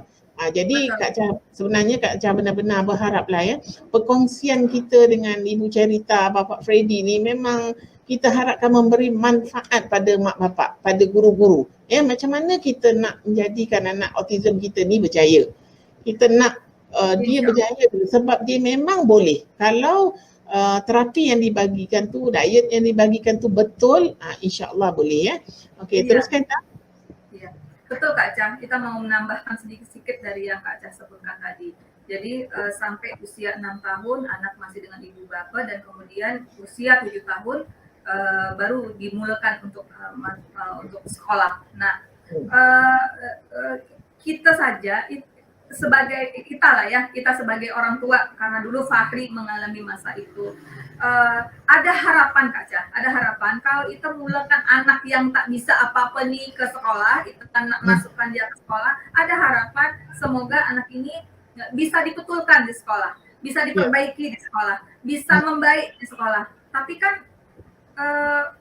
guru di sekolah tuh bukan cuma ajar anak kita aja, banyak lagi yang nggak diajar juga. Sementara perilaku anak kita luar biasa berbezanya dengan anak lain, luar biasa butuh perhatian. Jadi tak mungkin ibu bapak mengharapkan anak kita bisa membaik di sekolah tuh.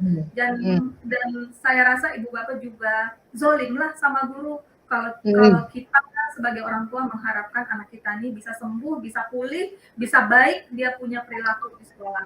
Saya rasa begitu. Nah, ini berikutnya Kak Cha. Jadi kalau tadi di video awal itu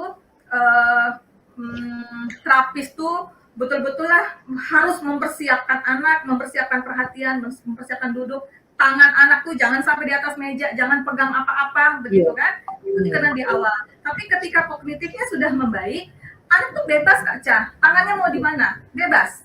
Karena dia sudah tahu, begitu dia tak akan mengacau lagi. Nah, sama seperti kita di sekolah, kita pun tak mungkin lah nak melipat tangan terus-menerus selama sejam 2 jam kan. Pasti kita tangan kita pasti main pulpen, pasti nak mencatat-catat, pasti ada tangan kita ada di meja.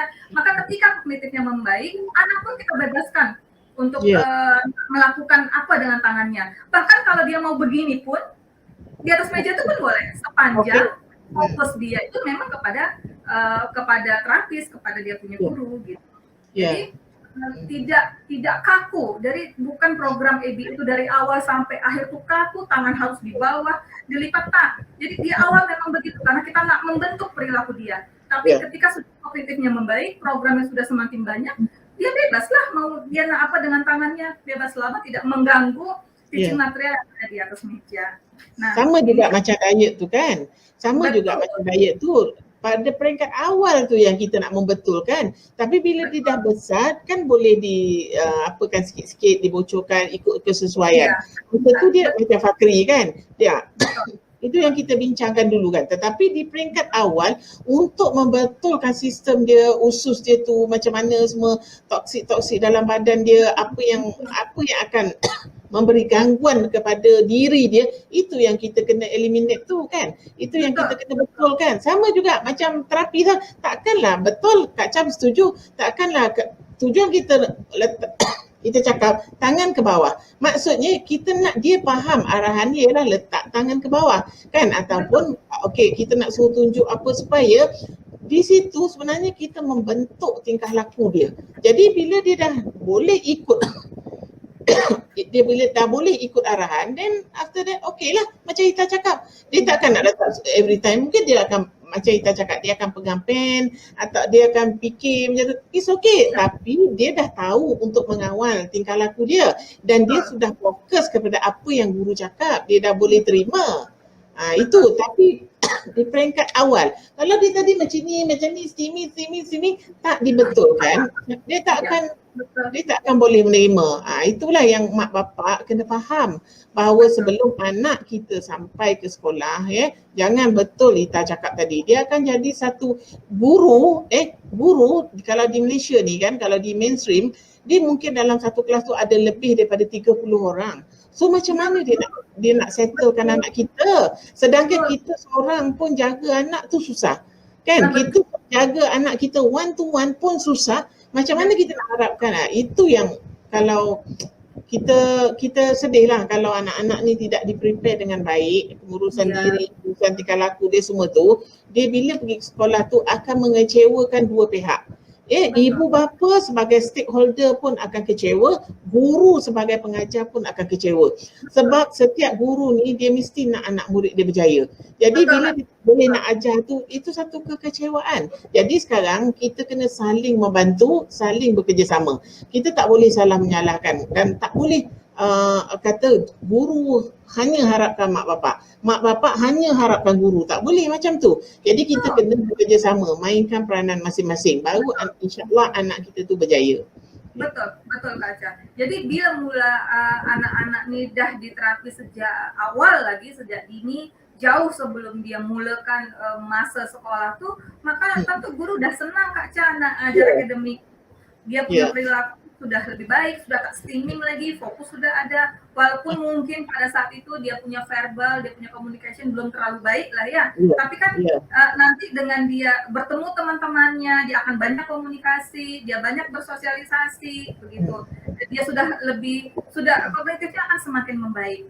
Betul. Lingkungannya sudah siap menerima dia pun sudah siap menerima lingkungan sekolahnya. Sudah ada hubungan timbal balik yang sepadan lah Kak Cha. Iya, betul. Nah, baik. Nah, ini Kak Cha satu lagi, anak yang hafiz tadi, mungkin ini video terakhir ya. Nah, ini adalah untuk membaca di papan tulis. Jadi untuk program-program akademik itu kita tak hanya membaca kartu-kartu, tapi kita juga membaca buku, kita juga ada membaca papan tulis. Nanti dia juga ada menulis, tidak cuma menulis di buku, tapi dia juga ada menulis di papan tulis. Karena kalau di sekolah umum, di sekolah kita, anak tuh pasti akan menulis ke papan tulis. Iya, kan? Betul. Anak tuh pasti akan ada membaca buku. Makanya semuanya kita ajarkan, semua kita programkan. Begitu. Nah, jadi ini adalah program ke-11, membaca di papan tulis Kak Cha. Iya. Ini yang jadi terapis ibunya Kak Cha. Oh. Ibunya. Oh.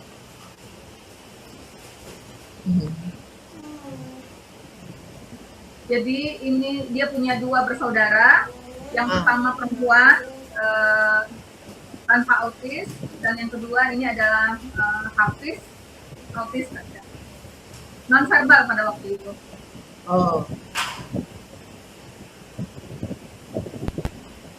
Happy lah maknya bila anak dah macam ni kan. Perjuangan yang berat buat ibu. Jadi dari Jakarta dia pindah ke Pekanbaru pada waktu itu Kak Cha. Oh. Pengorbanan tu ya, bukan sikit. Iya.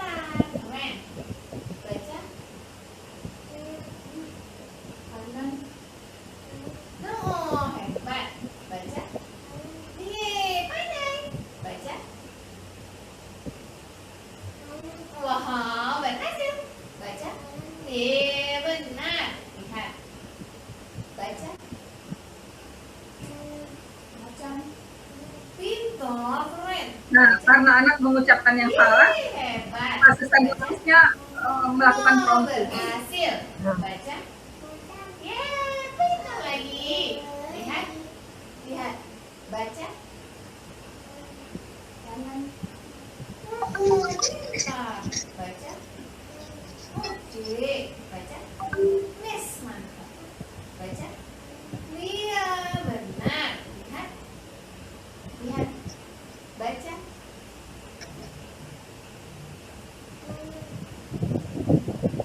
Macam.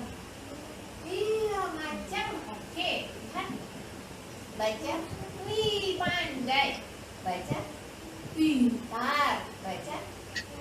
Wih, berhasil. Lihat. Baca. Pandai lagi. Lihat. Baca.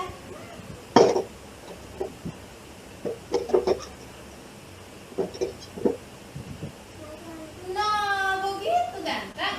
Lihat. Lihat. Baca. Panah. Oh, hebat. Baca. Panah. Nah, pandai. Baca. Iya, hebat. Baca. Nah, pintar. Baca. Oke, berhasil. Baca.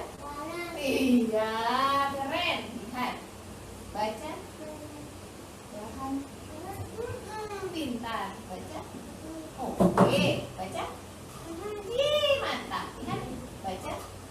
Iya, berhasil. Lihat. Baca. Oh, hebat. Baca. Iya, begitu. Hore. Pandai. Nah, dapat Kak ya. Tulis Udah. angka 21. Oke, Pak. Tulis angka 21. Pandai, keren.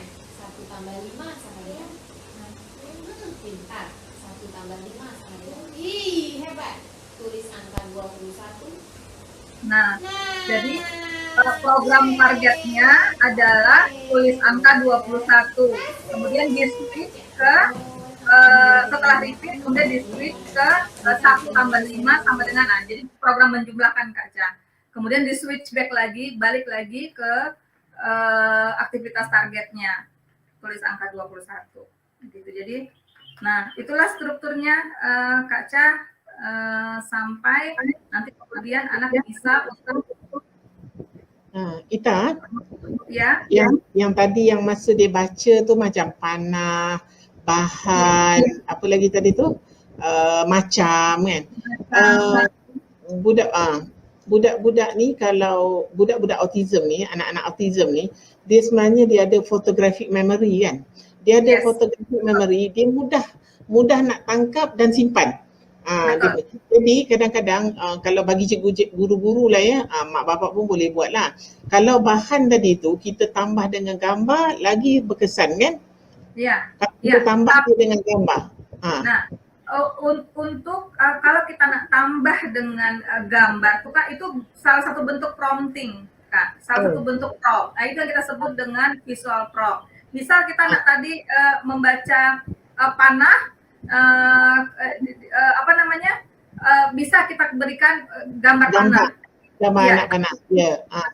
Tapi itu merupakan bentuk intervensi kalau anak tidak bisa langsung membaca panah. Jadi sudah banyak sesinya, selalu salah di panah, maka kita melakukan kita memberikan visual prompt namanya. Tapi ya visual prompt. Tapi target kita adalah anak mampu membaca panah itu tadi tanpa prompting, tanpa prompt sama sekali. Sebab nanti bila dia membaca, dia tak ada gambar dalam tu, betul kan?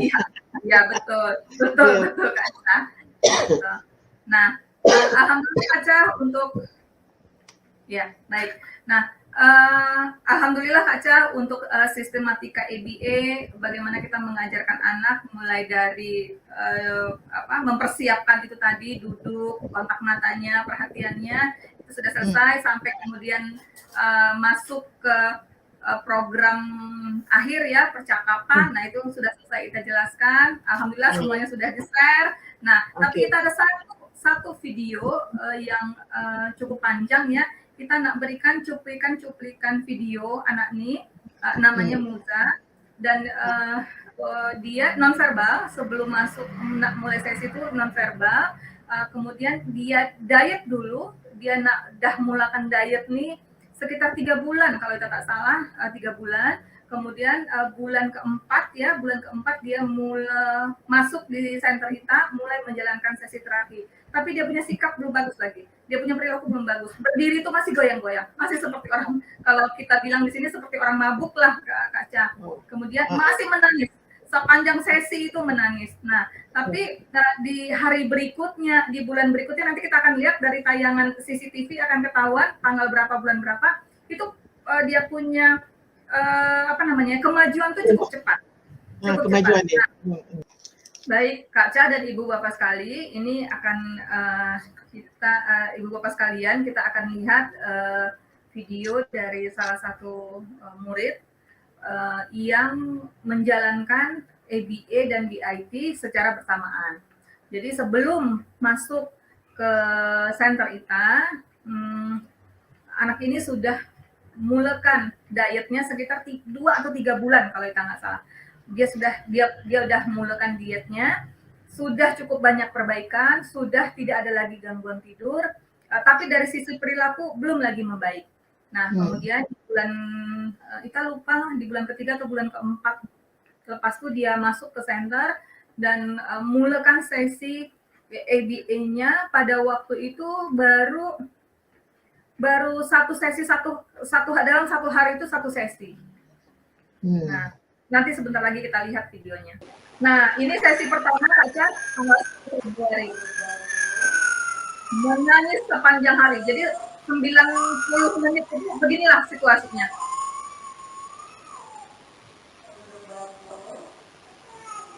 Nah, jadi terapis terus saja mempersiapkan anak.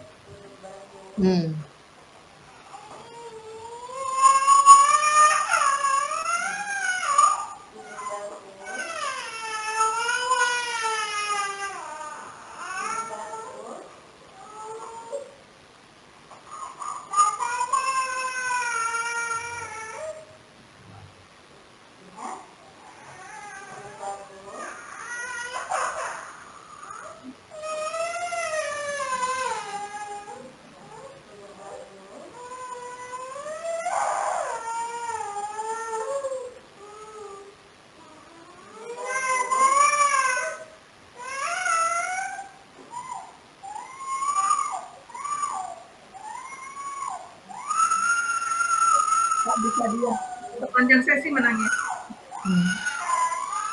Hanya bisa menjalankan 1 ke 2 bulan. Jadi beginilah kondisinya.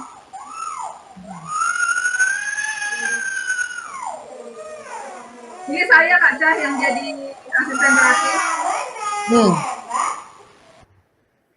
Nah, kemudian dia mulai lagi di tanggal 2 ya, sesi berikutnya. Kita lihat lagi video berikutnya. Nah, itu masih menangis, tapi sudah jauh lebih baik. Nah, ini asisten terapis perlu berjaga-jaga supaya anak tidak tersakiti, Kak Cah.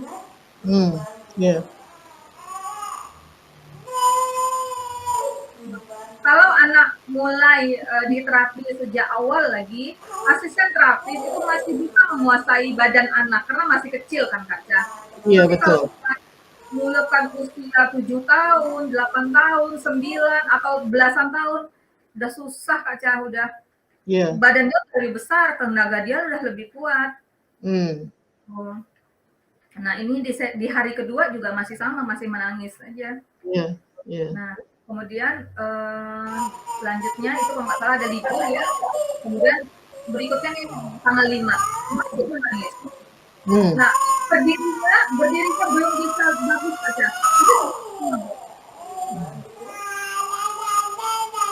Ini mau menjalankan program untuk duduk.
Nah,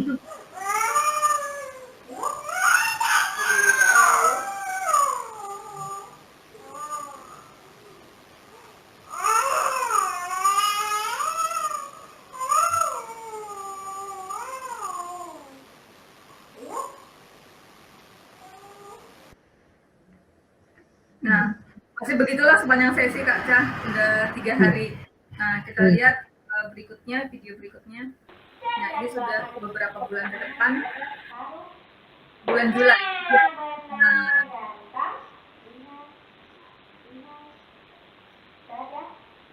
Oke ganteng, tepuk tangan. Iya benar. sudah kenyang ya Kak Cah? Sudah fokus, sudah bisa menerima instruksi.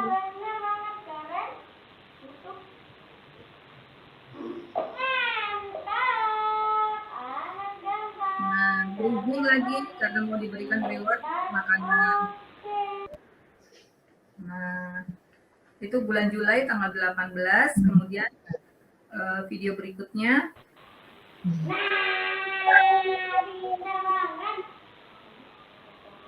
Pegang mata. Iya, ganteng. Pegang telinga.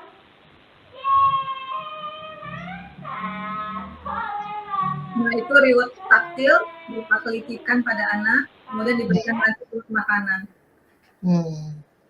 Nah, kemudian video ke-7 ya.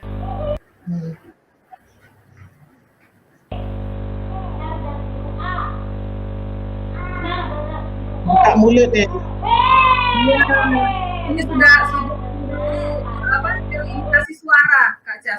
Sudah masuk ke program imitasi suara A dan O.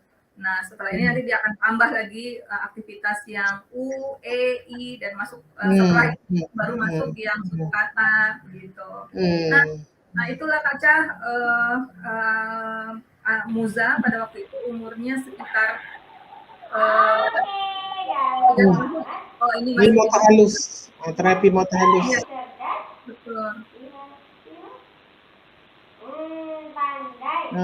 Tengok sekarang dah boleh ikut arahan kan? Iya. Iya benar. Cerdas banget. Wah, ganteng. Ya. Jadi terapis pun tak perlu lagi sebentar-sebentar bilang lihat, duduk bagus, lihat, udah tak perlu lagi kasih instruksi begitu karena anaknya sudah ada mengikut, sudah fokus, sudah menunggu instruksi terapis begitu. Betul. Iya. Jadi ya inilah Kak Cia, anak yang memang alhamdulillah ya. Kalau kita tengok mula-mula tadi sangat sukar kan? Sangat sukar, kena bersabar dengan dia, kena buat juga kan. Dia asyik menangis, berapa hari, 3 hari tu asyik menangis dia kan. Tapi alhamdulillah. Dia karena konsisten, dietnya konsisten, kemudian dia punya sesi ABA juga ditambah Kak Cia, jadi tidak cuma 1,5 jam itu aja per hari, ditambah kognitifnya jadi membaik. Dengan membaiknya kognitif, otomatis kemampuannya juga akan semakin luas, semakin membaik, akademiknya bagus, segala macam begitu. Dan sekarang udah sekolah Kak Cia, sudah sekolah, sudah tak ada terapi lagi, sudah selesai. Alhamdulillah. Nah, itulah pengorbanan tu pengorbanan mak bapak dia kan, terapi-terapi semua tu Iya, ya itulah kalau kita mulakan sejak awal lagi, nah alhamdulillah anak pun akan lebih mudah lah ya, lebih mudah untuk bisa lebih cepat untuk pulihnya. Gitu. Gitu aja. Nah, kita ada share sedikit kegiatan kita di akhir Oktober ini ada flyer yang kita nak sampaikan di PowerPoint. Nah, kita ada pelatihan ABA Kak Cia. Jadi ABA ini sememangnya tak bisa lah kita jelaskan, hanya dijelaskan saja ya Kak Cia, harus praktek. Tak bisa tanpa praktek. Gitu. Nah, kita sudah mulakan acara ini sejak 2 pekan lalu dan itu materinya sudah dipadatkan, jadi mungkin tentu tak terlalu memuaskan mungkin untuk para ibu bapak dan guru-guru untuk mempelajari tekniknya secara keseluruhan. Nah, tapi alhamdulillah Dr. Rudi dan Kit Aba berencana nak membuat pelatihan ABA yang lebih lengkap lagi, Kak Ca. Jadi akan 4 hari nanti setiap Sabtu dan Minggu. Jadi ada minggu, setiap Sabtu dan Minggu nanti akan ada kegiatannya. Nah, kita akan share di PowerPoint kegiatannya sila buat para ibu bapak, guru-guru yang parents yang nak hadir di acara ini. Jadi Kak Cha cadangkanlah ya para ibu bapa terutamanya ya, guru-guru bolehlah menghadiri seminar ni ya. Boleh menghadiri seminar ni sebab kita nak menguasai ilmu tu, kita kena ada ilmu dan kita ada kemahiran nanti bila dah ikut kursus ni mungkin boleh beli buku Smart ABA tu supaya mudah nak dipraktiskan. Kalau kita tak ikut seminar ni, tak ikut pelatihan tu, jadi kita tak faham macam mana nak buat sebenarnya. Betul. Jadi kita haraplah ya, kita harap ibu bapa ya, guru-guru ikuti yang ikuti pelatihan ni ya, training ni ya, sebab ini akan diberi terus oleh Dr. Rudi kan. Ibu Analiza ya. Jadi ini sangat bagus ya. Sebab untuk memahami macam mana Smart ABA tu inilah tuan gurunya. Jadi kalau dapat kita ikuti dan bayarannya tu tidak mahal tu. Tidak mahal tu ya. Bayarannya pun murah. Kalau di convert duit Malaysia dengan dengan rupiah tu murah saja bayarannya kan. Ya. Nah, memang ada perbedaan price Kak Cha. Kalau sebelum 12 Oktober itu 400.000, kemudian sejak 13 Oktober harganya menjadi 700.000. Iya betul.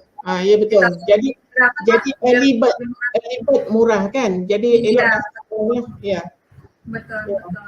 Nah, nanti parents ataupun ibu bapak, guru-guru yang nakkan buku pelatihan Smart ABA itu bukunya tebal Kak Cha. Iya tahu. Nah, inilah buku panduan kita. Di sini sudah ada segala macam struktur dan segala macam teori ya yang tadi kita sampaikan. Nah, nanti bisa beli terpisah dari harga pelatihan, dipesan dulu supaya nanti pada saat nak mulakan pelatihan kita udah pegang buku ini. Iya. Oke. Ya. Kak Cha pun nak share juga ya. Kita ada parent di Malaysia ni ya yang buat siri 1 tu iaitu Ibu Diana. Ibu Diana tu, Puan Diana ni anak dia pun dah pulih ya. Anak dia pun dah belajar di mainstream. Dia mengikuti latihan ni di Indonesia. Dia pergi ke sana. Jadi kalau kita fikir pengorbanan dia untuk bayar hotel, untuk bayar duit kapal terbang semua kan. Tapi sekarang ibu bapa bernasib baik sebab bila kita belajar online ni kita tak perlu keluarkan semua kos tu. Ya. Jadi ni kita dapat direct daripada tuan guru je lah yang yang mengelolakan Smart ABA for Autism ni ya. Okey, Dr. Rudi ya, Ibu Analiza ya. Okey. Dan juga Carita dan siapa tu seorang lagi tu kurang jelas nanti tu ya. Akan ada Liza, supervisor di Kitaba, dan kemudian Randy Kak Cha. Nanti Randy juga akan ikut ambil bagian untuk acara ini. Okey. Dan juga kita dah di penghujung ya tak? Kita dah di penghujung. Okey, jadi kepada penonton-penonton semua ni ya, insya-Allah untuk sebagai conclusion daripada 3-4 siri yang kita dah buat ni, kita akan cuba bawakan Randy, Faris Tanjung kita buat dalam satu program supaya kita boleh dengar sharing mereka yang telah berjaya ini ya. Mereka ni adalah mantan autistik kita panggil iaitu yang dah pulih mereka dah pulih dengan melalui Smart Beat, Smart ABA ni ya. Mereka telah pulih dan telah menjadi insan tipikal yang biasa bekerja berkejaya, belajar semua tak ada masalah.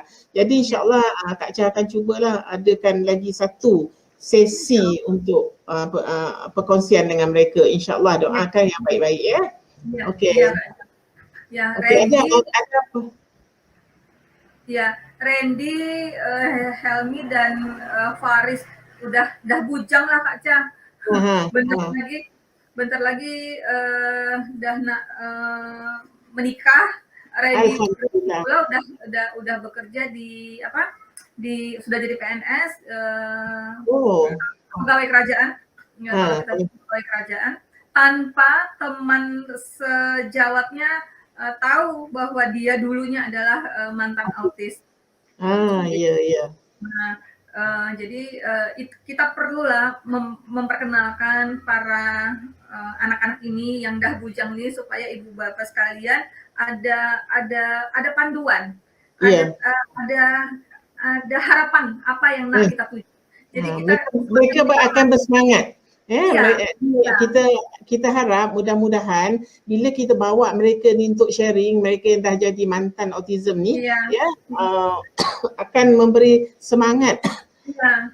ataupun motivasi kepada parent yang lain, mana parent yang mendengarkan supaya mereka yakin bahawa inilah bukti dia, bahawa anak mereka tu boleh berjaya. Autism is curable, insya-Allah, Okey. Betul. Ada lagi apa yang Ita nak sampaikan?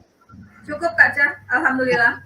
Alhamdulillah, Okey, alhamdulillah, syukur kehadrat Allah SWT kerana sesi kita telah berjalan dengan lancar, sebanyak 4 siri, dan insya-Allah kita akan adakan lagi satu siri perkongsian dengan mantan-mantan ni, Okey, jadi Kak Cha mengambil kesempatanlah mengucapkan ribuan terima kasih, bukan ribuan lah, jutaan terima kasih kepada Ibu Charita dan juga Bapak Freddy, dan juga pegawai teknikal kita Dr. Manan, dan Kak Cha juga nak mengucapkan penghargaan lah atas kolaboratif antara pihak Malaysia, Indonesia, dan di Malaysia sendiri tu kolaboratifnya antara IPG kampus Raja Melewar dengan dengan Jabatan Kebajikan Masyarakat, sebab kita sentiasa bekerjasama untuk anak-anak berkeperluan khas ni, Jadi Kak Cha ingin mengucapkan jutaan terima kasih kepada pengarah IPG KRM Dr. Mazlan bin Aris, pengarah JKM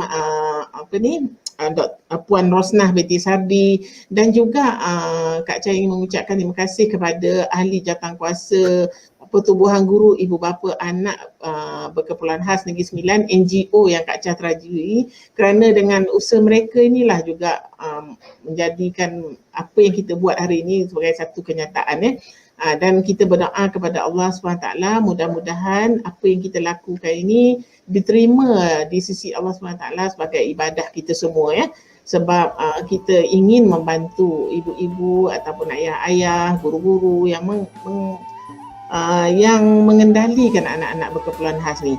Dan kepada ibu-ibu di luar sana, yakinlah autism is curable, boleh sembuh insya-Allah, dengan syarat kita kena ada ilmu, kita ada kemahiran, dan kita perlukan pengorbanan. Pengorbanan itu sangat banyak, pengorbanan dari segi tenaga, masa, wang ringgit, air mata kita, titik peluh kita, jadi tanpa pengorbanan tu kita tak dapatlah. Jadi kita kena usahakan yang terbaik untuk anak-anak kita. Jadi itu saja untuk kali ini. Assalamualaikum warahmatullahi taala wabarakatuh. Terima kasih.